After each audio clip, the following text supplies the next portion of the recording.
one. What a way to start this grand new adventure. We're here. Start it right. Yeah, it's fair. It's fair.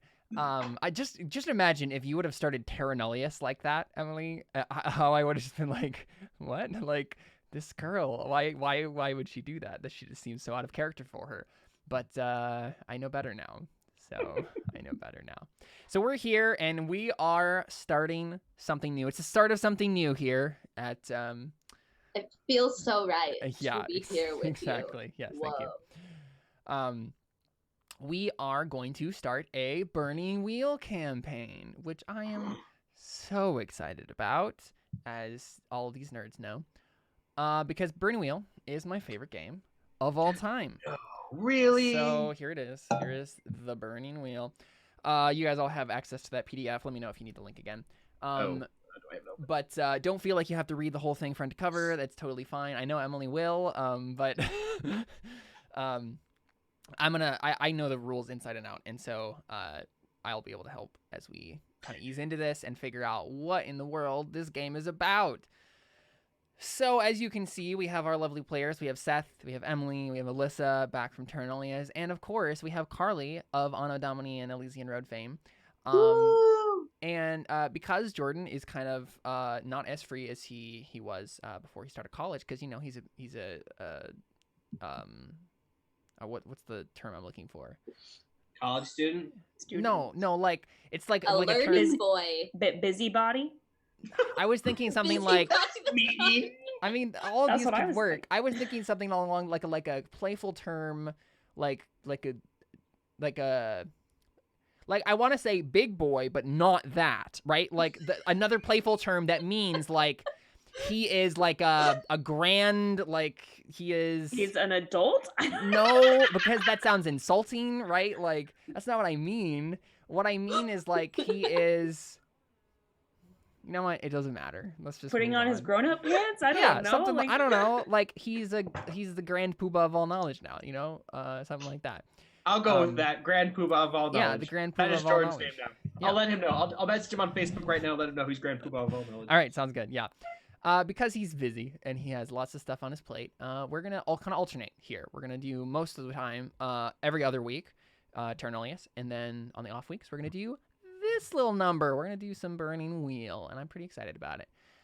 In the next 2 weeks, because we have Carly coming to Wisconsin, we will do Terra Nullius twice in a row in the next 2 weeks, because Carly will be on a plane when we would do this.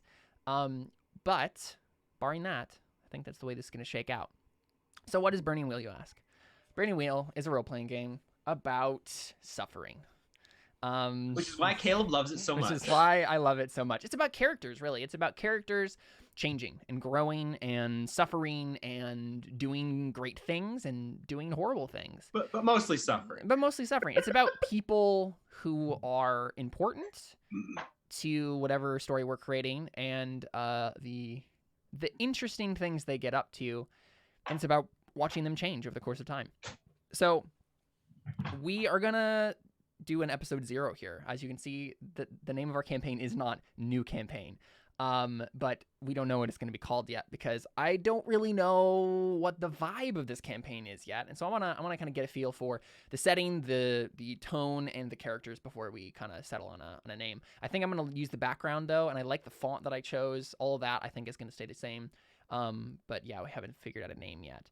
But yeah, so we're going to come up with a campaign and we're going to make some characters and we're going to have a great time doing it. So let's jump right into it. So the big picture, the kind of like general situation that I posited to the players was an opera house in some sort of European analog fictional country where we watch characters who we work at the opera house, go to the opera house, are involved at the opera house, intimately will kind of center on the opera house as a general idea. And there's something dark and sinister at work in or under or around the opera house, unknown as to what that is. But we kind of want to have Phantom of the Opera vibes with this. I've ever since watching that with Emily. I watched it before, but when Emily was over last year and we watched it because that's her favorite movie, and we watched it together, the entire time I just kept thinking about Burning Wheel. I was just like, ooh, that they would have made that role there. Like that, they used that skill to make that role. Like, and I do this with a lot of things, honestly. Specifically Burning Wheel though. If there's anything even remotely that would fit in a Burning Wheel campaign, I end up like imagining what a Burning Wheel campaign with that setting would look like. Did you think of Burning Wheel when we were watching Little Shop of Horrors? No, because the setting. I sure did.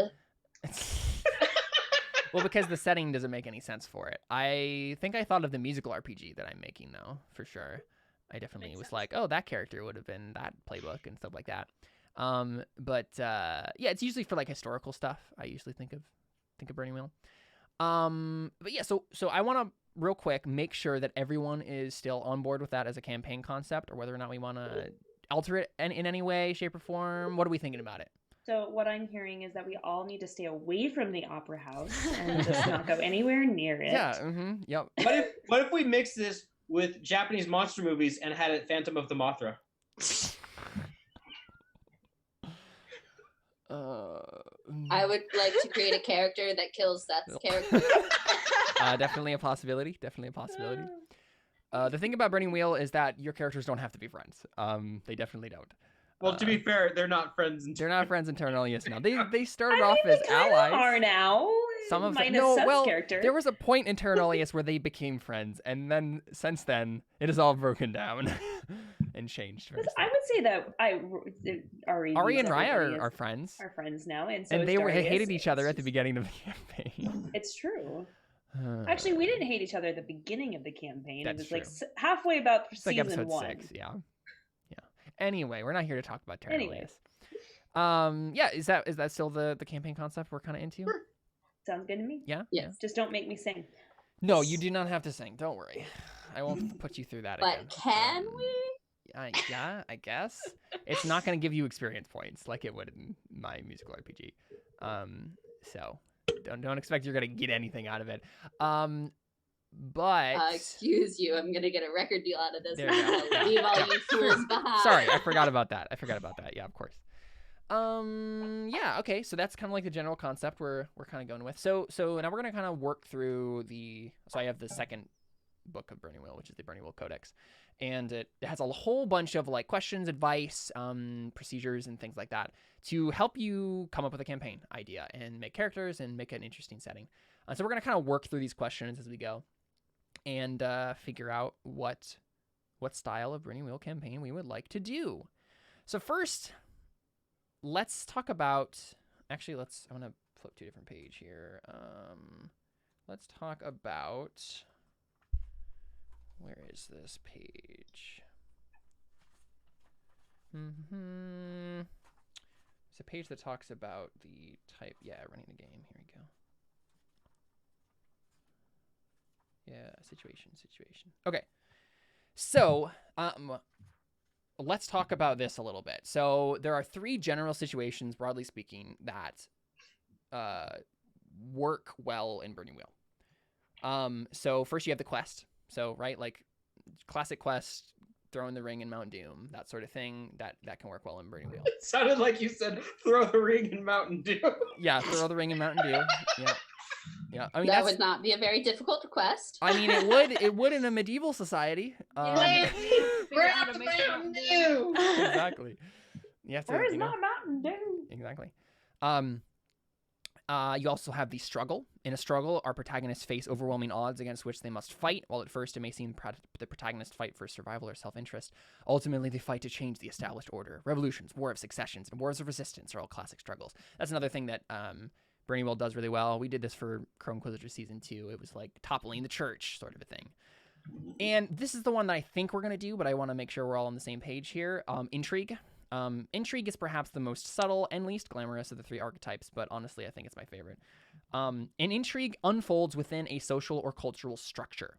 Protagonists must operate within that structure, playing by its rules, both overt and covert, to achieve their ends. Courts, guilds, and clans all make perfect backdrops for intrigue, so obviously the backdrop here would be an opera house and its related nobles and stuff. And the people who work at it and all that jazz. So intrigues often involve power, revenge, benign tyranny, despotism, and lofty battle to uphold the rights of protagonists. Protagonists of intrigues are reformers, whistleblowers, ambitious social climbers, and the power-hungry. Antagonists include the established order or forces that would turn the order to evil. To set up an intrigue, you establish a strong social order in the setting, so a glamorous opera house that most of the nobles in the city attend, and then you upset the balance. And so this is what I want to talk about. If we're all into the idea of an intrigue, because one of the things I did recently is I watched Les Mis again, because I put together a list of films that I knew were kind of within in TV shows that were in this like vein of story I wanted to tell, and Les Mis was one of them. So I watched Les Mis the other night, and obviously Les Mis prominently features two things: poverty, like this plight of the poor, which is a very like struggle oriented thing, and then also a revolution to change that poverty situation.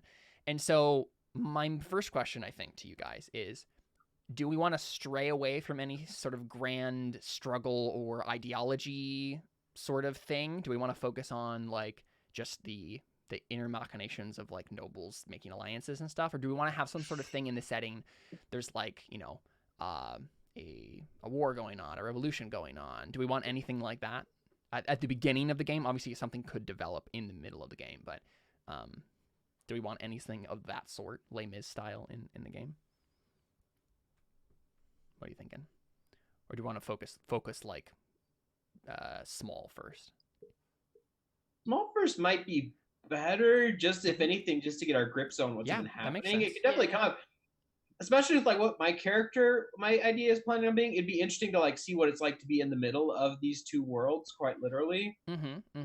Yeah, of like the people who run the opera house and the people who attend the opera house. Yeah, I've been watching Downton Abbey recently again, and that's the thing that I pegged onto when watching Downton Abbey again, is that interplay between the nobles and the servants. I'm really interested in exploring that relationship between the people who work at the opera house and the people who attend the opera house and how they can conflict. That sounds really fun to me. Okay, are we down with like then focusing just kind of on intrigue at first then? Okay. Yes. So the question would be then, what upsets the balance? What is the starting situation? We just said no giant. It's not giant. It's not a war. So the question is, right, like if our established intrigue setting is, if the backdrop is an opera house where people are working at the opera house and there's nobles who attend the opera house and it's glamorous and all this stuff, what is the thing that changes? Obviously in Phantom of the Opera, a new person takes over the opera house, right? That's the like inciting incident of the story, right? It's like someone else buys the opera house and then there's this new person and all this stuff. What do we want our inciting incident, like the new thing that has changed about the opera house, to be that kind of like upsets the balance a little bit and gets people making alliances and doing all that former owner of the opera house was murdered. Oh, okay. So there could be a little bit of a murder mystery if anyone is interested in like following that as a character. Then you have like all the high up people are like, oh, one of the poor people did it, of course. And you got some obvious clashing there. People interested in that? Murdered by zombies. Seth, we can have zombies. So listen, I'm gonna back up right now, Seth. I feel like zombies in between Kieranolius, Anno Domini. I'm against zombies. Seth. Being a dork right Okay, now. I'd just like to preface, Seth, if you wanted to be a necromancer custodian, you certainly could be in murder. I don't know if that would make sense. I'm just saying, you can learn the powers of necromancy. What if any of that makes any sense? But No, I'm just saying, like, he could be a custodian who is secretly learning the dark magic of necromancy, right? That is definitely a thing. I think he's too poor to learn that. Okay, yes. I just wanted to randomly scream yes. Seth, I'm really interested in, if you want to play a poor character, I'm really interested in breaking out the resources rules and talking about poverty and getting you in that poverty cycle. Because Bernie Will is brutal with those sorts of things. So, like, I'm interested in dealing with that. That sounds fun. No, and it is fun because it creates all sorts of drama and desperate situations where you're like, I have to steal from someone to survive, that sort of thing, right? It's great.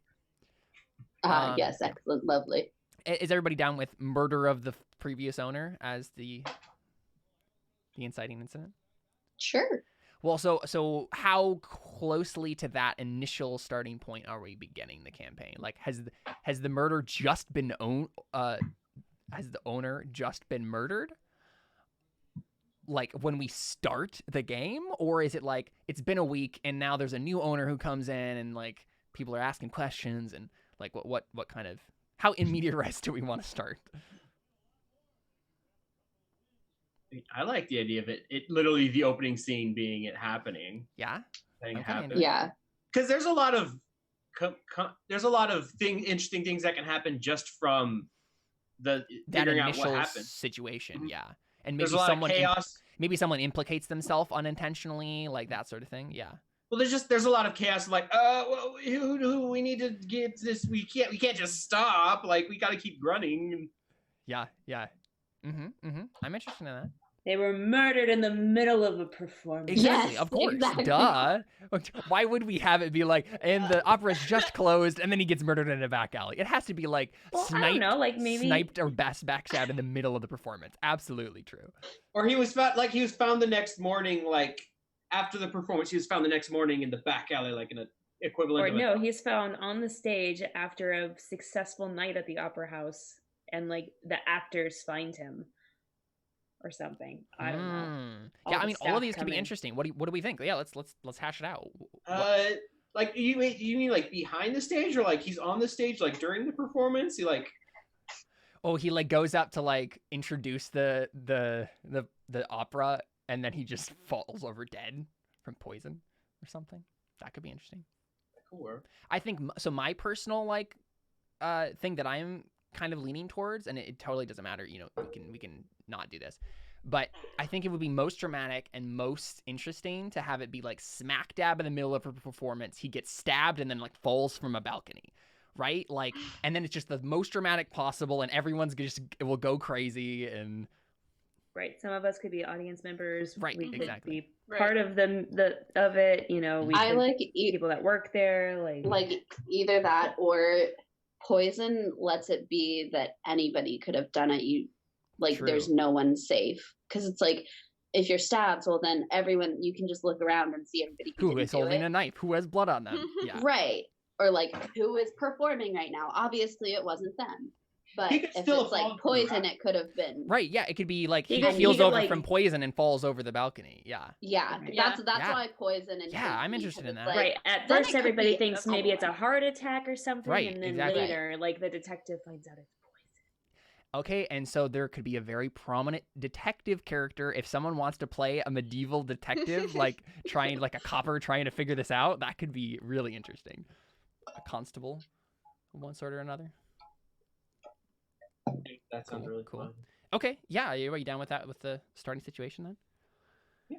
Awesome, cool. That definitely gives us a very dramatic opening situation, and then we can kind of like figure out the details of how the like day-to-day game is going to look after that initial situation sets us up with expectations. That could be fun. Okay, cool. Yeah, awesome. So let's back up and go through these questions. So first off, what kind of tone do we want? Do we want, and this doesn't even need to be like emotional tone, like also like how fantasy we want to get with this. Like, are we low magic? Are we dark fantasy? Are we high fantasy, romantic? Like, what is the vibe of this game? I was magic at all. No magic? Yeah, that's what I was thinking. Like not no magic or very little magic. If anything. Yeah, we could have it be I think like very little magic would be really interesting. Yeah, where maybe magic technically exists in the setting, but none of you have it, and like it's always like a very mysterious thing, and it could be that someone discovers magic, not quite anyone understands yet. Right? Yeah. Or maybe no one thinks magic exists, but you know, you guys end up meeting someone or getting involved with someone who does have magic. That could be interesting too. It's like, have you ever seen The Prestige? No. Yes. You should watch The Prestige. Mm-hmm. I think it's on my list of movies to watch. Ideas. That could give some ideas for like maybe some things that could happen. Because in that one, like, there's like, oh, it's just illusions, but there's also some things that like this kind of like legit. But that's kind of the vibe that I'm feeling too. Is this idea of maybe there are people who do extraordinary things, and you and maybe there's like a mysterious, because obviously if we're going Phantom of the Opera vibe, there may be like some sort of mysterious figure who seems pseudo magical, right? And maybe does have magic powers or maybe doesn't. We don't know yet, and that could be prominently featured too. You should definitely watch The Prestige then. Okay, that'll help with. Yeah, sure. I'll add it to my list. Yeah. We have a rival circus next door, and all of them are freaks, and they do magic. Right. Oh my gosh, that could be a setting. Freaks. That could be a setting. Like magic is frowned upon, and so you have the performers who use magic, but everybody's like, "Oh, come on, you use magic to do?" No, we're the purists. We don't use magic, and our performances are better even without your magic. That's also an interesting concept that I'm interested in. That's kind of cool. Ah, oops.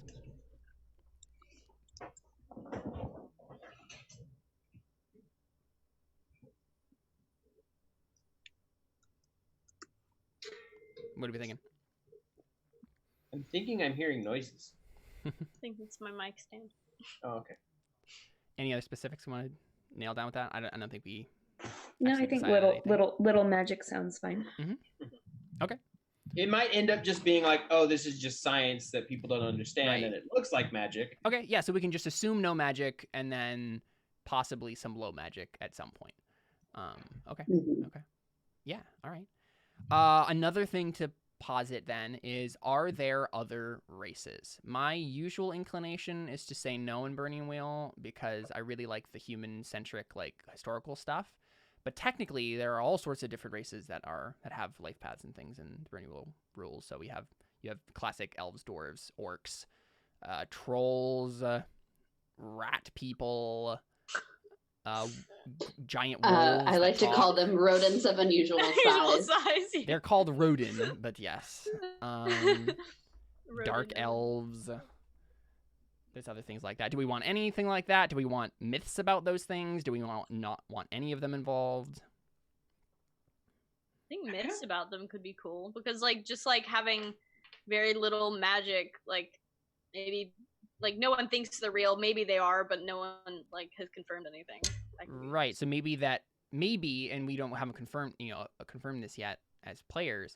Maybe the world was once magical and has since become not magical, or maybe like people feared magic. And so humans have driven all the magical creatures and spells and stuff away and created their own science-based society, and then it's in the dark corners of the world. When I think of this setting, I was thinking it's literally just like Victorian era England, yeah, like nothing different than that. And honestly, that's my preference too. But I just wanted to posit it because it's in the rules, and we could. But at the same point, we have myths of those kinds of stuff. So okay, so yeah, just basically, it's like a classic European country that has myths about these things, but whether or not they're true, we can kind of decide as we play if we are interested in like suddenly an elf appearing.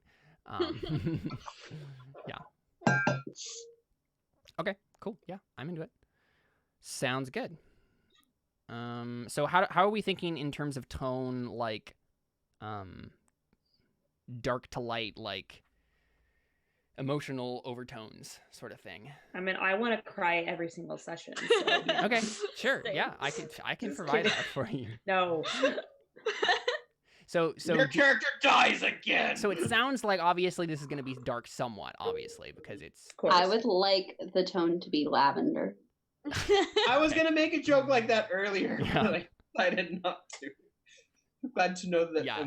So do we want it like the same general tone of Phantom of the Opera? So it's like dark and mysterious, but not like people are getting like gored and murdered in like horrible fashion, sort of a thing.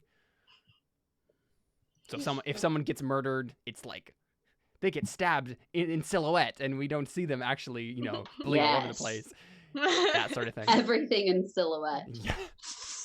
Even the silhouettes in silhouette. We down with that? Yeah. Okay. Yep. Sounds good. Okay. Well, let's see. What do we want to do next? So we know the general conflict is this is a European Victorian sort of thing, and we have people who work at the opera house, people who go to the opera house, and we have some conflict between those classes of people. We always have a murder to start off with, and people are going to be blamed for that murder. That's kind of the general situation.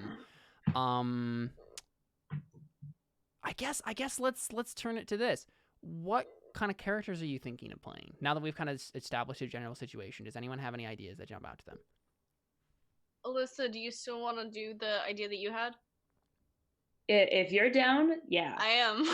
Okay, dope. Yeah, I mean, we just gotta decide who's playing who. The suspense is killing me. Oh man, Sorry, secret sorry, signing going on. I wasn't really watching what you were saying. What? What? How dare you? Awesome. Sounds good. Yeah. Wow, they just signed to each other. And I want Alyssa to explain the idea because it's her idea. So basically, Carly's gonna play a deaf character, and I'm gonna play her interpreter. Oh, that's interesting. Okay, so Carly, are you a noblewoman then? Probably. You probably have to be, right? Because to have an interpreter. If you were yeah, exactly. It could even be this like a Helen Keller kind of situation where like I'm her teacher, or maybe I'm her sister kind of a thing. I don't know if we want to. Yeah, you could be like a tutor or a sister or right, something like that. Yeah, but I'm interested in that relationship. I don't think there's technically a skill in the game for signing, but it would be very easy to just make one. Like it's just another like language skill. Okay, cool. Yeah. And so we can have that custom skill of like, signing. That's cool. How old is sign language in this setting? In medieval settings, sign language is not super popular. Most people do oral speaking. Mm-hmm. Right. So I'm asking like for our particular setting then, like, is this a thing that like nobles have? Are there a lot of like deaf people in noble society? Like what are we thinking about that? Like, is there any particular social or setting specific things that might make this more interesting or more like? I think that's up to Carly. She's the one playing the deaf person. So yeah, what do you think? I mean, I definitely don't think deaf people are common, but so it's probably pretty odd to see like a noble woman that, you know, can't hear and doesn't use oral speech often. Yeah,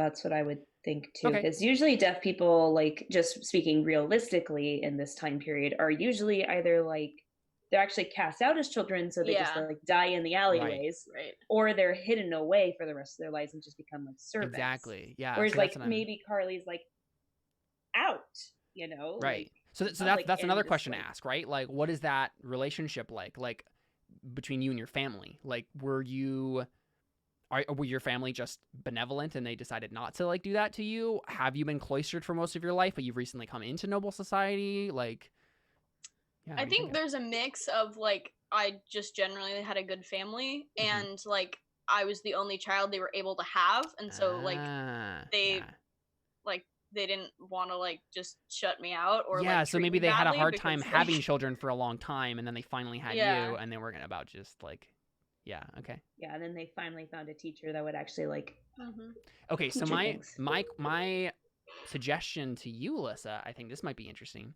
What if sign language, whatever this sign language is like some sort of ancient language that like you knew because it's like a fun like academic thing to know as a noblewoman, right? But like ended up being useful when someone was looking for someone to like help their daughter communicate better in society. And like you just happen to know this like ancient sign language that was from some culture long forgotten, and then you're like, oh, okay, yeah, I can use this to because I'm interested in like the actual language itself to be an interesting and to be a important piece of the story. Like I'm interested in the idea of like digging into its like kind of history a little bit, and maybe okay, so this is just a Caleb brain moment, like thinking in the future here. Like I would love to see, and this is just a complete, you know, random thing. I would love to see the moment where your character, Alyssa, realizes that the sign language is actually magical, and like like you've actually been secretly using magic or something like that, or like you stumble upon the specific way to do the sign because it's actually a magical language or something like that. Right. I'm really interested in that. Maybe you use a certain combination of signs and then you accidentally like set off an explosion in the background. I think that would be so interesting. That's Naruto. Yes. Yeah. But yeah, no, I'm totally down. And that would be obviously be a future thing, but like that kind of interests me. Yeah. Sure. Okay, awesome. Yeah, I'm into that a lot. Seth, what are you thinking? Seth, I mean, it sounded like you kind of had an idea. No, now, because then now there's a murder involved. Like you mentioned the idea of like there could be like a detective, and that also sounds really cool. Yeah. What do you want to do? You pick first, Emily. That'll help me decide. I mean, I didn't really have anything in mind. I was just gonna kind of hear what everybody was saying, and then be like, "This isn't somebody that we're hearing." That's what I'm trying to do now. So one of the things to keep in mind is if we have everybody play noblemen, or like at least people who aren't poor or work at the theater or whatever, that will be a very different game than if half the people are like working at the theater and half the people are like noble people. Totally up to you guys, obviously, but that's a thing to keep in mind.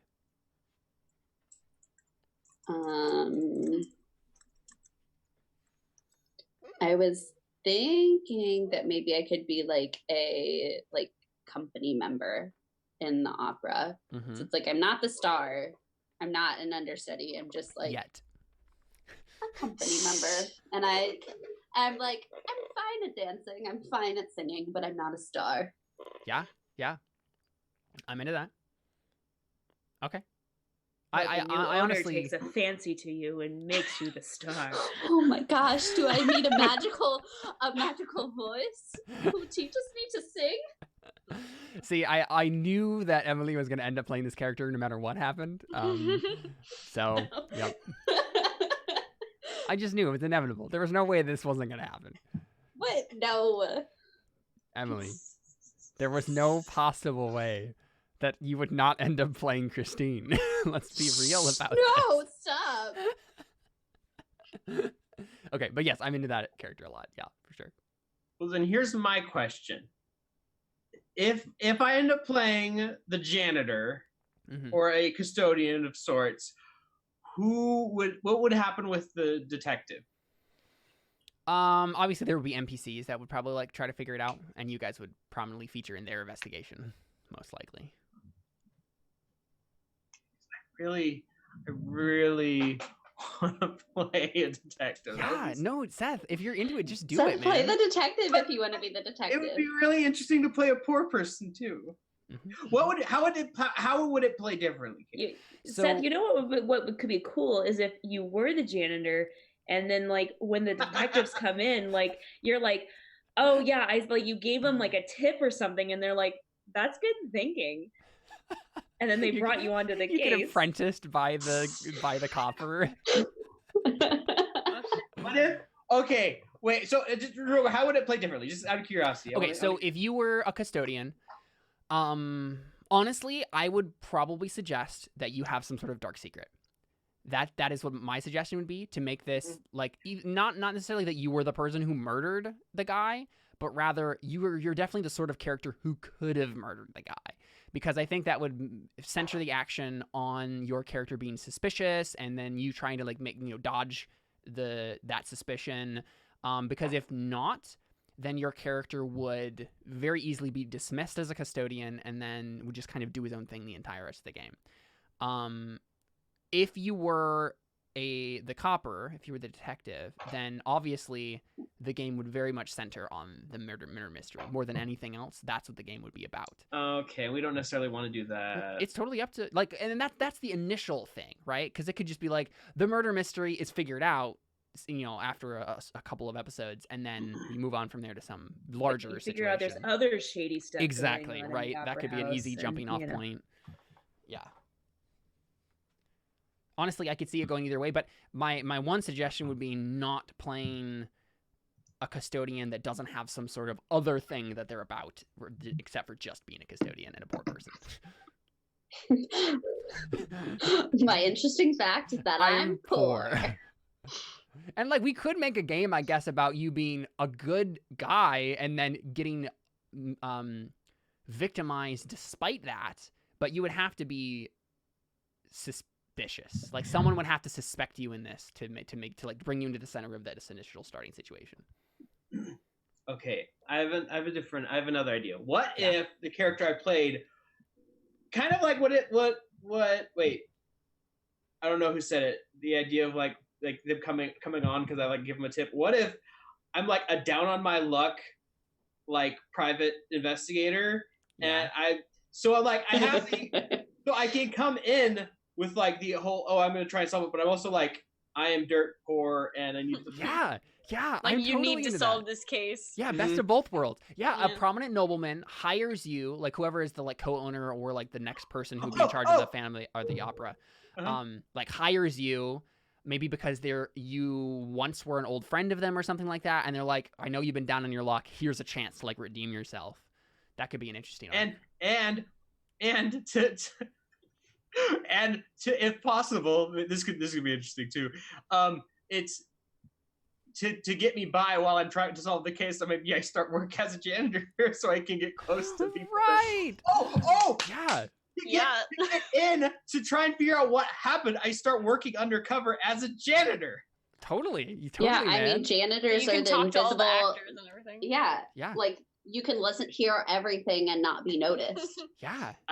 Best of both worlds. I'm totally into that character, and this is honestly the best part about brainstorming this stuff is that's a total like writing moment where you realize that you have two disparate ideas that when they're combined are so much better than either of them on their own. I love that moment for sure. Yeah, I'm into it. Oh, I love these characters already and I don't even know them. I'm into it. Okay, cool. So let's dig a little bit more into this then. So we know the conflict is going to be this murder mystery, at least at the beginning. So the idea is basically all of you are going to be implicated somehow or like have some sort of reason why you could have been involved in whatever this is to give there's something suspicious about the reason you were there that night. There has to be, because that would be obviously the reason why. So question, is the owner young or was he older? I don't know. What do you guys think? Because I don't know. Like I don't want to like speak for Carly, but she's deaf, right? So why on earth would she be at an opera house? So my idea. Wait a second. My idea is that her parents forced her to go on a date with a guy at the opera house, and I have to be there obviously because I'm her interpreter, and that's why she's there. I don't know. That's just an idea I'm throwing. Okay, out. That actually is. Unless you're one of the really cool interpreters who like that one woman who got really big who interprets like rap concerts and stuff. Right. So I'm interpreting like the opera right. for her. Yeah. That's just my idea though.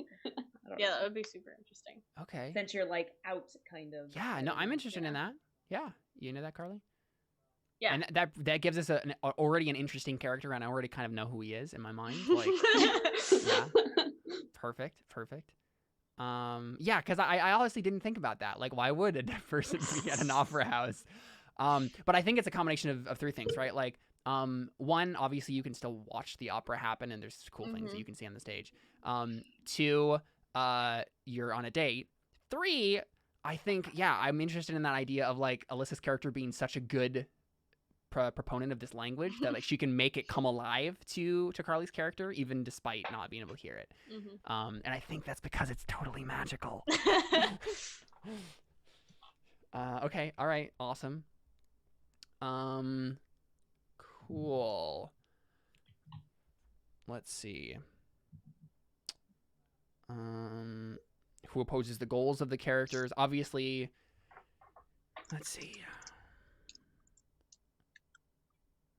I mean, I guess, what are your goals? What are your guys' like? Well, I think my goal's obvious. Yeah, your goal's obvious.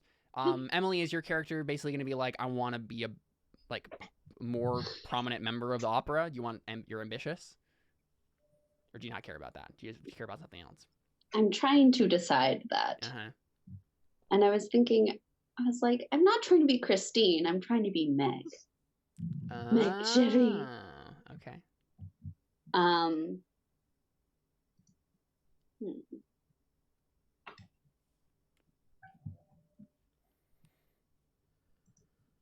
So Carly's character probably has will have a prominent arc of her family wants to marry her off, and that's a prominent part of her character for sure. That would be a thing that would happen. What about you, Alyssa? What does your character like want? Because you seem like a side person to Carly's arc, but like, what do you want? What do you think? Like, what would be things your character would like during the course of the game go after? Just as a general idea. I mean, I don't like, honestly, like my thought is that she's just one of those like loyal people that just like wants to see her succeed regardless if she's got a man or not. I'd like to think I'm like one of those like, you don't need no man kind of a like people, like where I'm like more modern kind of a thing. People think I'm really weird. Yeah. No. Yeah.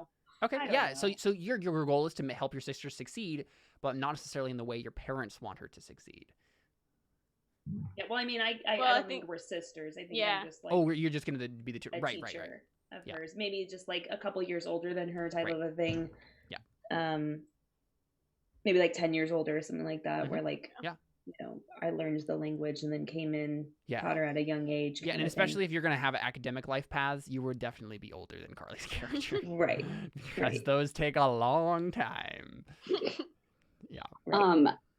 Let's see. I think I don't. Yeah, like I was just like super academic and just like I just studied at a young age, and so I'm like, did you hear about this idea that women should be equal? Right.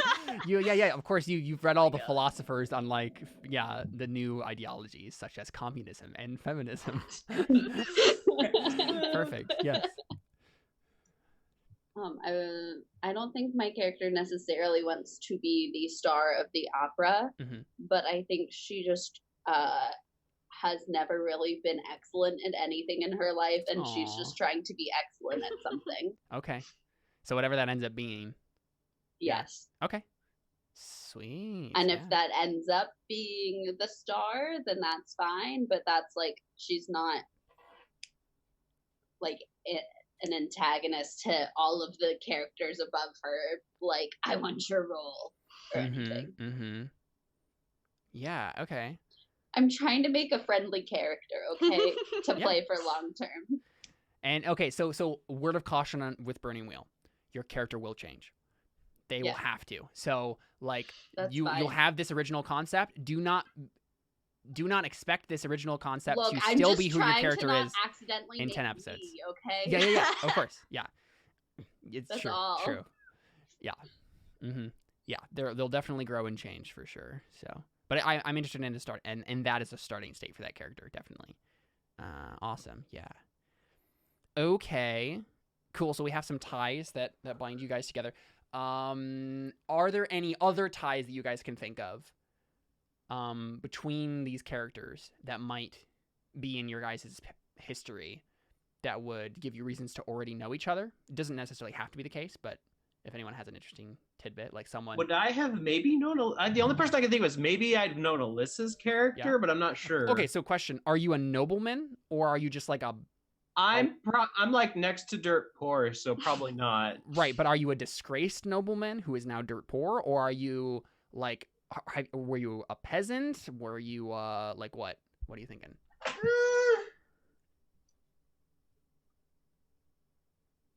Are you like the beginning of a middle class? I'm thinking more middle class, and then I tried to go this route to better myself and ended up not working out. Yeah, and I'm guessing that we're not quite to the Industrial Revolution. Definitely not not anywhere near the Industrial Revolution. But there is a bit of a middle class starting to form around big cities, for sure. And I think we're gonna feature this game prominently in one of these like big cities, and so I think it makes sense for your character to be part of the class of people who is more important than being a serf or whatever, but like obviously is not a nobleman. Okay, yeah. Emily, are you a noblewoman or just a pleb? I don't think a noblewoman would really be if you were a nobleman, you would have to either be like a disgraced nobleman of some sort, or like you ran away to join the circus sort of situation. I think I'm just a pleb. You're just a pleb, yeah. Yeah, that makes sense. Okay. Awesome. Yeah, so we have two plebs and 2 nobles. Got it. Makes sense. So, and we can also think about knowing other people when we make the characters themselves, because once we go through the life paths, it will become obvious if anyone has any overlapping stuff, whether or not these people might have met before. Okay, cool. Let's see here. Okay, so a little bit of setting stuff. So we know the big picture is going to be an opera house and what's going on in the opera house. So are we down with French as like the analog for this culture? Yeah, we yeah. Okay, yeah, I'm definitely down with that. So we should all definitely have French names. Let's go full French style here. I'm interested in that. Okay. Because then it will give us a bit of continuity with these characters. But that doesn't mean to say you can't be from another country. But this country we're currently in is like a France analog. This will be my second French character. And you're not required to do French accents at all. Honestly, it might be better if no one has accents, because we'll be assuming that this is like the standard like culture of our campaign setting. So it would just be other people who are from other countries that would have accents, because we're all assuming this would all be in French, that we would like watch this movie unfold or whatever, right? What if it's French but with an accent? But why would people who are speaking French have an accent that is also French? That's just the language. Sounds fun. I mean, yeah. I love French names so much. Yes, they're. I know. I'm trying to figure out what my name's gonna be. Okay, so what is the environment or atmosphere like? Is this city a prosperous city? Is this like a grim city? Like what kind of vibe is the city have? Is it like an ancient city built on the ruins of a previous empire? Or like what are we thinking? Anything particularly stand out to people? Wait, what was that again? What is this like city like? What is our general like setting that we're in like? Is this like a happy, prosperous city? Is this like a grim down in France? City? Let's just go full on Paris. Yeah. Is this like the City of Lights sort of situation? So do we want to go with like the couple like little skimpy places like the Moulin Rouge? Right. Yeah. Do we want to go like full? The nobles are very rich and the poor are very poor. Sure. Do you want to have that like stark dichotomy, where it's like obvious that these people are like just all starving to death and the nobles don't care about it? Okay. Yeah. All right, cool. So yeah, we have like the upper crust of the city is going to be like, wow, like isn't this all amazing? And there's lights, colorful lights everywhere, and isn't there so much romance in this city? And then you go to the place where the plebs live, and it's like, oh wow, this is actually horrible. But nobody goes there, so it's fine. But no one goes there. Exactly. Yeah. Okay, what's the name of this city? Let's figure that out. Frenchville. Yeah, there you go. Awesome. France city name generator. Oh man, I feel like I should be able to name one. Chamonix is a wonderful town in France. That's a great name. So also, this is definitely not actual France. This is like some sort of France analog.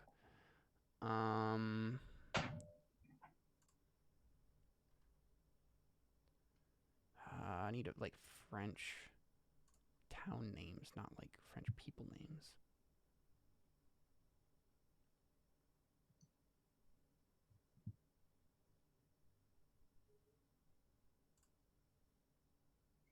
Now I have just like my old French song stuck in my head.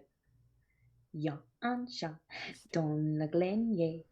What about Anasteire? Sounds sure. Yeah, that sounds French. Yeah, Anasteire. Okay. Awesome. Here it is right there. Anasteire. French girl names. Louisiana. I mean, yeah, technically true. Technically, yeah. Louisiana. Louisiana?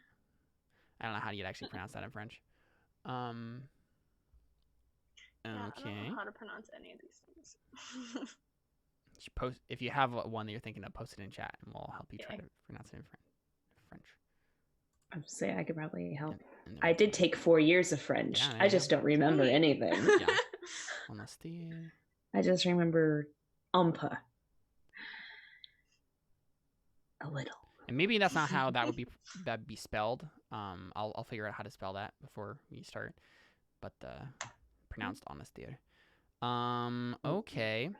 What is the name of a faraway place? A place that folks talk about, dream about, or mutter about under their breath. What's like a country that like maybe our country doesn't like, or is like a mysterious country, just to like have one piece of like historical flavor that something else exists in this setting. Is there an England analog that we've been on and off at war with for forever?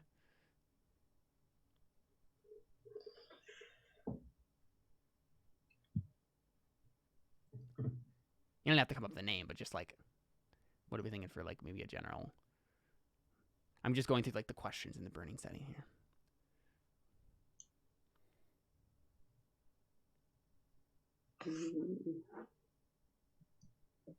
Is this country coastal? That sounds like fun. Yeah. Is the city coastal? Or is it like on a river? I mean, if we're going for Paris, then it's on a river. Yeah, on a river. Yeah, that makes sense. That's more romantic anyway. True. Boat rides. Yeah, exactly. We're gonna have like canals and stuff, like gondola rides and whatnot. Yeah. That could prime date opportunity right there for Carly's character. Let's see. Trying to think. Hey, Jordan. Jordan's in chat. Hi, Jordan. Oh, hi, Jordan. Hi, All Jordan. about that romance. Yeah, it's true. Well, the only other thing we've talked about is like whatever this like ancient language where that came from. What's the like ancient empire that used to like control this entire region that has since like been destroyed? What was that like? Do we know?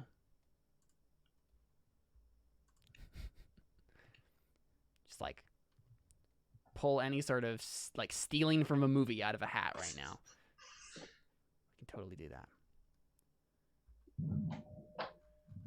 I mean, I did look up what some of the earliest like forms of sign or earliest uses of sign language were, and it was largely like monastic, like monks would use it during like vows of silence. So is this like a Holy Roman Empire sort of a situation, right? Like some sort of priest king united. Oh yeah, because we got to talk about religion in this setting. Is there like a monotheistic religion that everybody usually follows, circa Europe?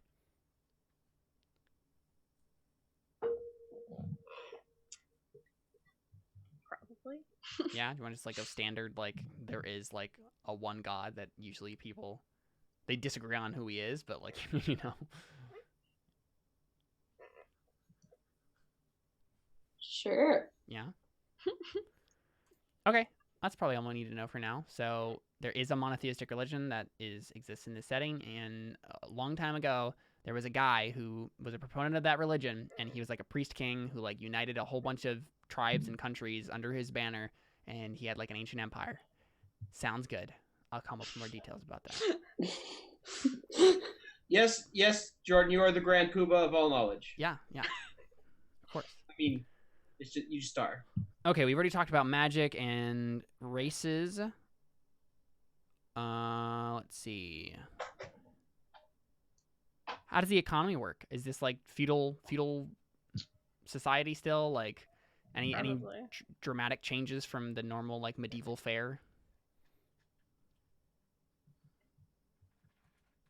Are we living in a democracy? I mean, obviously not, because there's noblemen. So normal like feudal sort of situation. Yeah. Yeah, I think that'd be interesting. Okay. Yes. I mean, at the very least, we definitely have like really poor people and really rich people. So there's that at least.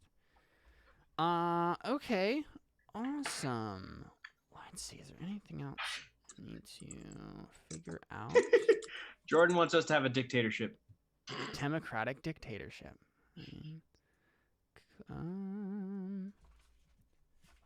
All right. Cool. I mean, I think we can probably start burning up characters, but first, burning let's go up ahead. Characters? Yeah, that's what it's called. I was gonna say, wow, we're getting into the suffering real quickly here. Creating characters is called burning up characters because like burning a CD. Yes, exactly. Yeah. Yeah.